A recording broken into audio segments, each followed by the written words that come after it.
যে আমি একটি অত্যন্ত পুরনো বাড়ির মধ্যে ঢুকছি। খুবই অন্ধকার ভেতরটা, ঢুকে গেলাম ভেতরে। সো এই যে অন্ধকার আবদ্ধ ঘরগুলো, এখানে ভূত থাকলে থাকতেও পারে।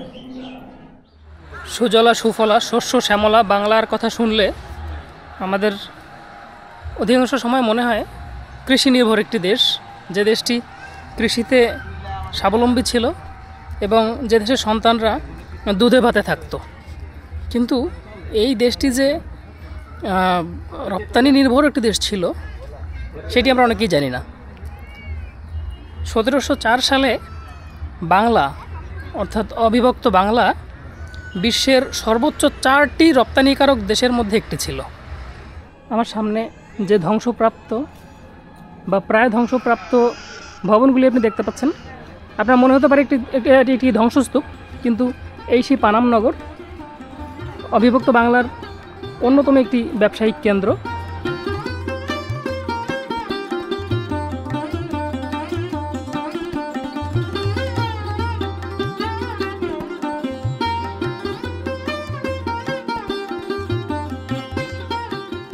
অনেকে হয়তো ভাবতে পারেন, বা আমিও আগে ভাবতাম যে এখানে হয়তো কোনো জমিদার বা রাজা বাদশাহরা বসবাস করতেন।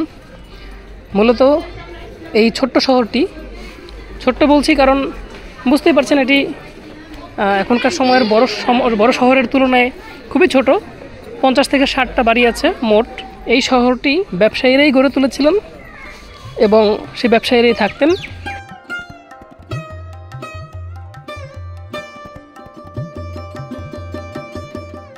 দুই পাশে শীতলক্ষা এবং মেঘনা নদী, যে কারণে সোনারগাঁও তখন একটি অন্যতম নদীবন্দরে পরিণত হয়। বিলেত থেকে নৌকায় করে, জাহাজে করে আসত থান কাপড় এবং সোনারগাঁও থেকে বিলেতে যেত মসলিন।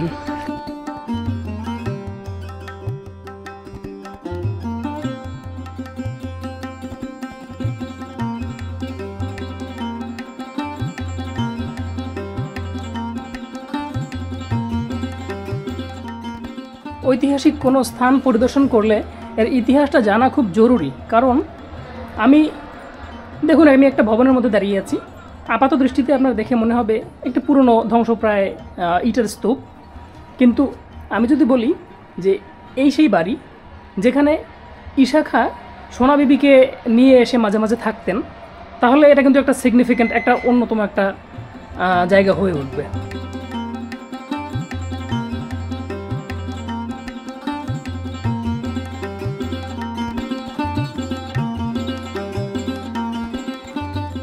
বারো ভূঁইয়াদের অন্যতম একজন নেতা ছিলেন ঈশা খাঁ। তিনি সকল ভূঁইয়াদেরকে একত্রে সংগঠিত করতে পেরেছিলেন এবং মুঘলদের আক্রমণ প্রতিহত করে দেন। ওনার মৃত্যুর আগ পর্যন্ত মুঘলরা বাংলা দখল করতে পারেনি। কিন্তু 1599 সালে ঈশা খাঁ মারা যাওয়ার পরে তার ছেলে যখন ক্ষমতায় বসে, মুঘলরা বাংলা দখল করে নেয় এবং এরপরে ইংরেজ ইস্ট ইন্ডিয়া কোম্পানিকে বাংলায় ব্যবসা করার অনুমতি দেয়।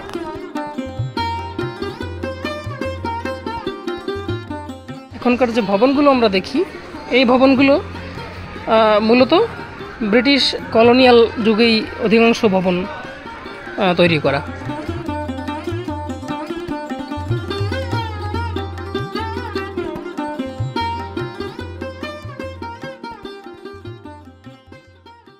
যে আমি একটি অত্যন্ত পুরনো বাড়ির মধ্যে ঢুকছি। খুবই অন্ধকার ভেতরটা, খুবই অন্ধকার এবং ছোট ছোট রুম। এখানে এই নগরের মধ্যে বিভিন্ন রকমের বিল্ডিং ছিল, অর্থাৎ বাসভবন থেকে শুরু করে ব্যবসায়িক কার্যালয়, নৃত্যঘর, বিভিন্ন রকমের বাড়ি ছিল। তো আমি যেটার মধ্যে আছি এখন, ছোট্ট একটি রুম। আমি বলতে পারবো না বা বুঝতে পারছি না যে এটা কী ধরনের ঘর ছিল। যারা ইতিহাসবিদ বা আর্কিওলজিস্ট তারা হয়তো দেখে বুঝতে পারবেন না, বলতে পারবেন।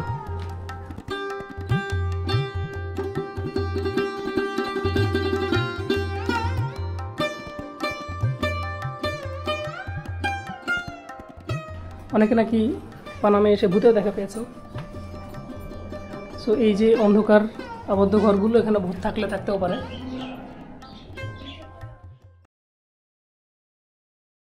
ঢাকা থেকে পানামনগর আসতে চাইলে গুলিস্তান বা যাত্রাবাড়ি থেকে বাস যোগে চলে আসতে পারবেন।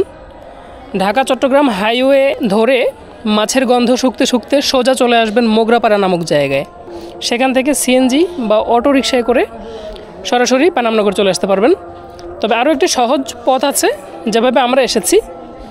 আপনি ঢাকা চট্টগ্রাম হাইওয়ের সাইনবোর্ড নামক জায়গায় নামবেন। সেখান থেকে নারায়ণগঞ্জ থেকে ছেড়ে আসা একটি বাঁধন নামে একটি মিনি বাস, সেটি ধরে আপনি সরাসরি পানামনগর বা সোনারগাঁও জাদুঘরে চলে আসতে পারবেন।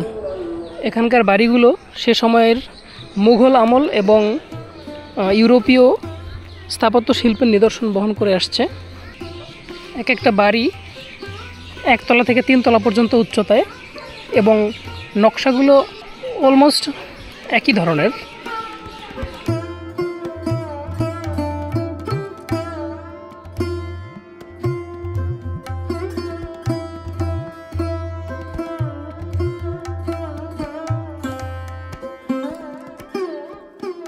প্রত্যেকটি বাড়িতেই বহির্বাটি এবং অন্দরবাটি আছে, যেমনটা ওই সময় হিন্দু বাড়িগুলোতে থাকতো। আমি এখন যে জায়গাটিতে আছি, এখানে একটা চারপাশে রুম এবং মাঝখানে একটা খোলা জায়গার মতো।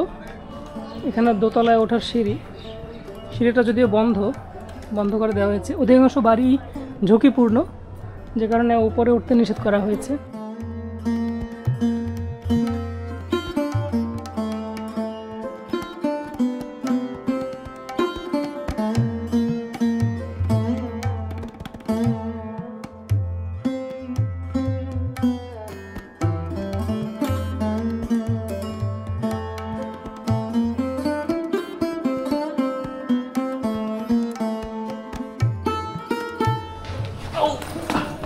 ঢুকে গেলাম ভেতরে।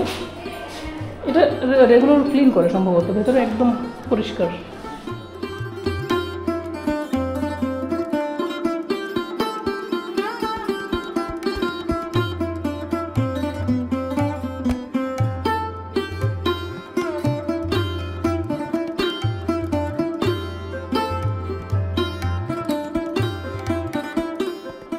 এই ঘরটা দেখে হয়তো বা বোঝা যাবে এটার আর্কিওলজিক্যাল বা নকশাগত বৈশিষ্ট্যগুলো।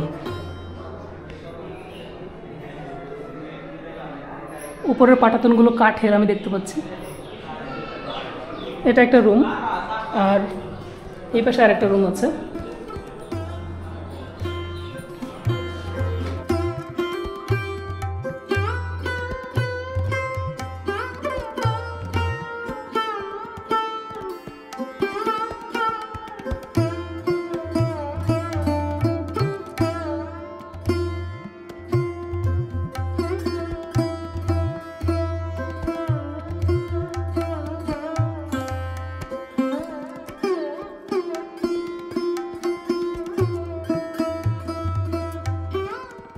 বাড়িগুলো যেহেতু সে সময়ের উপমহাদেশের সবচেয়ে ধনী ব্যবসায়ীরা বানিয়েছিলেন, এখানে সব ধরনের সুযোগ সুবিধা, নাগরিক সুযোগ সুবিধাই ছিল। সুপেয় পানি, পয়ঃনিষ্কাশন এবং বর্ষার পানি যাতে জমে না যায় সেজন্য বৃষ্টির পানি নিষ্কাশনের জন্য পর্যাপ্ত ব্যবস্থা ছিল। তার প্রত্যেকটা বাড়ির পেছনেই সুপেয় পানির জন্য গভীর কূপ ছিল।